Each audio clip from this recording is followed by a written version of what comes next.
પેલા વાઇટ પતાવી દો.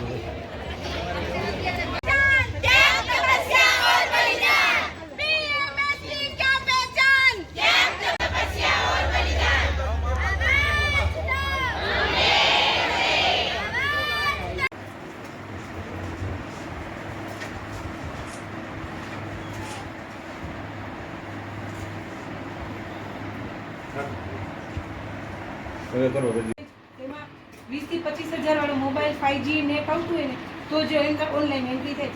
અત્યારે NCD નો અમે ઓનલાઈન કામ કરીએ છીએ, HBYC HBNC નું ઓનલાઈન કામ કરીએ.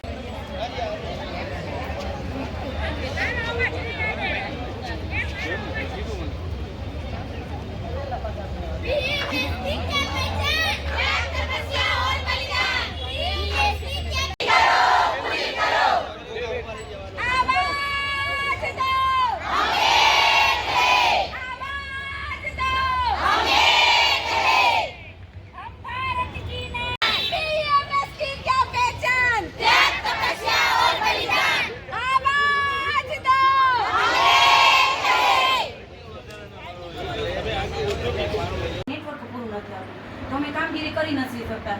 અત્યારે નવી આવી છે તો એમાં એવું કહેવામાં આવે છે કે તમારી આ કામગીરી 3 દિવસ નહીં થાય તો તમારી કપાત પગારી થાય. તમારો પગાર કેવડો ને કામ કેટલું છે. અધિકારી દબાણ કરે એમ અમે અમારા બાળક માટે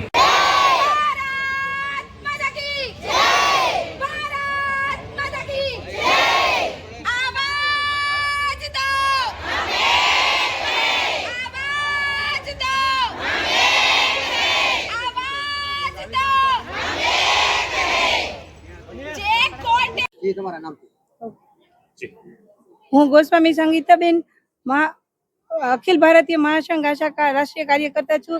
આજ રોજ અમારે આખા દેશના આક્રોશ રેલી છે, જેમાં મિડ ડે મીલ, આંગણવાડી વર્કર, આશાબેનો, તમામ જે પીછડો વર્ગ છે જે સૌથી વધારે કામ કરે છે. સરકાર અત્યારે એ લોકોને જે મહેનતાણું મળવું જોઈએ મળતું નથી. અમારે આશાબેનોને અત્યારે ઓનલાઈન કામગીરી કરાવે છે પણ એ નવા ફોન નથી આપતા. સરકારને ડિજિટલ કામ કરાવવું છે પણ સરકાર આશાબેનો પાસે 20-25,000 વાળો ફોન નથી. એટલે આશાબેનોને અત્યારે બહુ તકલીફ પડે છે. એટલે અમારે સરકાર આજે ખાલી જામનગર કે ગુજરાત નહીં પણ આ દેશની તમામ આશાબેનો સુતેલી સરકાર અથવા તો જે સરકાર સુધી અમારો અવાજ નથી પહોંચતો એટલે અમે સરકારને અમારો અવાજ પહોંચાડવા માંગીએ છીએ. અને અમારી જે માંગ છે એ અમે સરકારને સુતી હોય તો જાગી જાય. કેમ કે જો આશાબેનો છે એ પાયો છે, જો પાયોને તમે મજબૂત નહીં હોય તો ઇમારત મજબૂત નહીં થાય.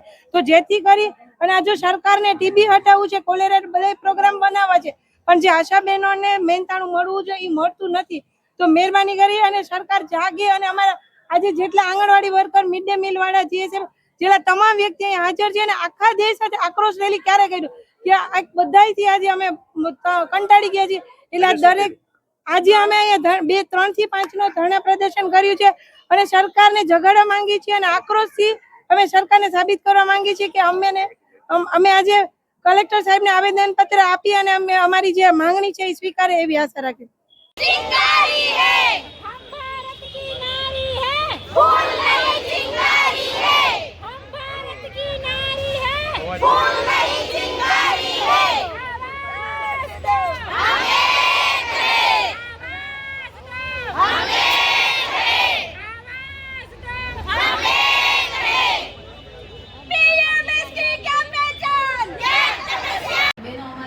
સફળતાપૂર્વક કામ કરીને બધું આપે છે તે છતાંય અમારી કોઈ વેદનાને સાંભળવામાં આવતું નથી.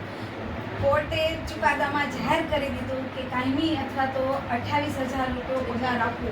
આવું જાહેર કરવા છતાંય સરકાર અમને સાંભળતી નથી અને સરકારના દરેક કાર્યક્રમમાં અમારી બહેનો ત્યાં દોડતી હોય છે. કોઈ પણ કાર્યક્રમમાં 50 સભ્યને જે આશાબેનો એ કેર કરી છે તો અમારી એવી રજૂઆત છે કે આપ શ્રી ગાંધીનગરની પણ નરેન્દ્ર મોદી સાહેબ સુધી અમારો જે છે અવાજ છે તમારી લાગણી છે સરકાર છે